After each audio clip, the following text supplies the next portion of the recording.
Hello and welcome back to another character creation video. My name's Lumin and today we're having a look at Mirthwood. Embark on an enchanting role-playing journey and brave ferocious creatures in an immersive medieval fantasy world that allows you to choose who you want to be. Will you settle a new homestead to live a life of farming and trade, or will you pick up the sword and take up the adventurer's path? It all starts with character creation, which is why we are here. Hey, so if you'd like to do a deep dive to discover all there is to discover about Mirthwood, you can find some links below, and as always there will be timestamps. The timestamps will tell you that we're going to have a look at the appearance options for both male and female together. They are pretty much shared. There's nothing really that is unique or exclusive to one or the other. Then we're going to look at the origin choices, the class choices, and finally the professions. Let's jump in. Let's get started. First up, you can put your nickname in. You can make that whatever you like. Then you have a body type choice. It is between male and female.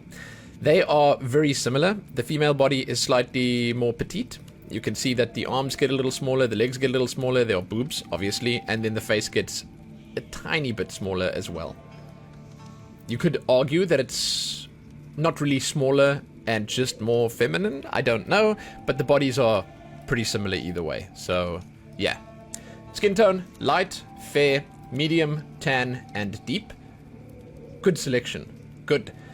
I wanted to point out that we are in a village right now that is on fire. There are flames all around us. The light in here is warm. No matter what you pick here, you step into a cool light, it will look a little different. Keep that in mind. Height: short, average, or tall. And then size: thin, large, or average. I kind of like this. The large body actually gets quite a bit bigger. There's a good difference. The variance is there, and I'm impressed by it. The art style, yeah, it's kind of a unique twist, isn't it? Like, I mean, I've seen a few games like this with this kind of art style where it's sort of like a 3D world with a lot of 2D sprites and images in it, and it's cool. I think it's nice when people try different stuff. So, hairstyle, they are actually all named. Wanderer, Windblown, Duchess, Fair Maiden. Interesting hairstyles, and they're pretty well done as well. I really like the art on them. Little guy, that's probably my favorite one. Look at that little guy. Then you can obviously be bald.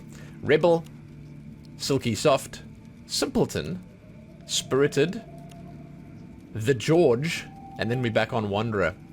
I think Wanderer is a good one for us for the purposes of this video, just because it's a pretty, let's just call it a unisex style. Not that I really believe that one style or the other should be, you know, but regardless, we'll take this one for now. Hair colors: blonde, orange, red, brown, dark brown, black, white, and then we back on blonde. Not so creative with the color names there, eh, guys? Hey, I appreciate it. I think it's unnecessary, but it is a nice touch when you actually name things. It's not just hair 1, hair 2, hair 3, and then hair color 1, 2, and 3. It's a nice little twist, you know? It's a little bit of personalization that, honestly, these small touches, they add up. Beard choices: shaggy long, shaggy short, caterpillar, Charleston, and back on none. It's okay. This is fine. Like, I would say a little bit of stubble would probably be nice, but this is as close as you're probably going to get. Like, it's good enough. Shaggy short is good enough. I'm not going to complain about the lack of beard choices in this kind of game with this kind of art style, with this kind of character. It's a good selection. It's fine. It's fine. We'll take the beard off for now. You can do the beard color as well, same as the hair color. Then we can do eye type. Currently it's wide. Looking at it, I beg to differ, but let's see what the differences are. Pretty. Wary. Oh yeah, okay. Okay, it's just those. I mean, wide-eyed, it's sort of like the eyes aren't wide in their shape, they are just wide open, is the way that they've named this, right? Just understand that. Sorry, I just made the connection right now. I do think these eyes are pretty, and I do like the wary eyes, so yeah. Let's just go with wide for now, however. Brow type: bushy, normal, or thin. Bushy is good, and then you can do the brow color. That's your final option, and that actually brings us to the end of the customization. If I just briefly switch us over to a female body, and then I sort of mix things up a little bit by making the skin a little darker. I perhaps make the size a little bigger, and then I put like a quote-unquote more feminine hairstyle on, we can look at, let's do like a long one, silky soft. And we take the hair like white or something. Nah, let's go for a darker one. There you go. It's just so you can see sort of like a difference. And then let's put pretty eyes on. That's sort of an example of what a female character could look like. It's nice. The brows could probably be thin as well. There you go. Next up, however, our origin choices. This is actually, funny enough, I usually like the customization of the visual appearance of the character more, but in this case, this stuff is actually more interesting to me.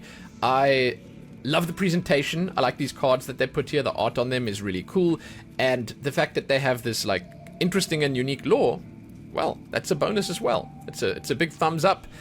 So your land of origin, Turian.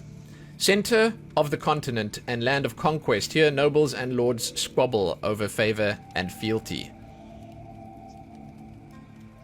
If you are from Turian, you are assertive. Calcia. Plains and pastures stretch across Calcia, making it home to many farm-in families and tradesmen. You are agreeable. Osora. A great desert intertwined with spined mountains compose the land of Osora, a home to the continent's heartiest craftsmen. You are curious. Sur, or Kur, I think it's probably Sur. The golden forests of Sur are home to a small but ancient line of elves, the last of their kind who remain on the continent. You are conscientious. And then Velora, home to a solitary woodland-loving people. The ancient forests of Lora lie encircled by the white mountains and sea. You are introverted. I think I'll probably take this one. That's it for the land of origin. Keep in mind that this will sort of affect your gameplay, and you should basically look through all of these options and then pick in a group what you want, because the classes and the professions can sort of gel with this as well. In terms of classes, this is your social class, by the way, not your character class. You can be a royal. So a life of extravagance and luxury can quickly become one of pressure and protests, as you regrettably discovered. You are socially alluring, and then your gear degrades faster. Okay, it's a nice little sort of trade-off that you can make. Bit noble. Dancers, fine wine, food, and friends. Nothing could darken your day, save for an unhappy brush with the peasantry. On you, clothing is more potent, and then your crops grow more slowly. And then finally, peasant. Higher society had little concept or care for your work, and so they remained ignorant of your importance, for now. Energy is less of a worry for you, and you are socially unpolished. We'll take that one. Then our final set of choices, our backgrounds. These are far bigger, I feel. This is sort of like the class that you pick in because it affects the way you're going to be playing the game. Herbalist. Of uses for herbs and plants, there can be few who know more. You can unlock the potential in the wilds around you. You might forage for extra herbs, and you take more damage in battle. I love that there's a give and a take here. Tinkerer. Keen eye for metals, gems, and wood led you to the workshop. Years of practice have led to excellence in your wares. Crafted goods are more potent, your stamina drains faster. Farmer. Dirt-stained hands, rich tilled soil, and deep green fields. Your labors fill not only your stomach, but your very soul. Your crops grow faster, and you are more prone to hunger. Yeah, they don't fill your stomach, do they? Actor. Distraction and escape you gifted to the nobility and the lowly alike. A beloved thespian, the world is your stage. You are romantically inspired, and all weapons do less damage. Criminal. A childhood lived on the streets taught you certain survival skills, and life is about survival in the end, is it not? Your goods are worth more coin, and it's harder to make friends. Fighter. Drenched in conflict, opportunities for battle on the continent were many. There are few enemies you fear. All weapons do more damage, and your goods are worth less coin. Then Ratcatcher. Nobody notices a Ratcatcher. That is, until he's absent. You're craftier and heartier than most believe you to be. Less vulnerable to hunger and disease, and you are romantically challenged. Yeah, a bit. And that actually brings us to the end. That's all the choices. That is what is available. So yeah, here in the outro, I'm going to say, man, it's a unique set of choices that they give you in Mirthwood, and I think that they were quite creative with all of it. The appearance options, while there aren't that many, they are interesting and varied enough. I think that the art style is kind of cool. It might not be for everyone, and the style of this character creation might not be for everyone, but I kind of like it. And I mean, you don't want the same thing in every single game, right? So the creativity involved in everything that's going on here is kind of cool, and I hope that the game is as cool as this. So there you go. Thanks for joining me for this, guys. I appreciate the company. I'd love to hear if you guys have been playing this game, what you think about it.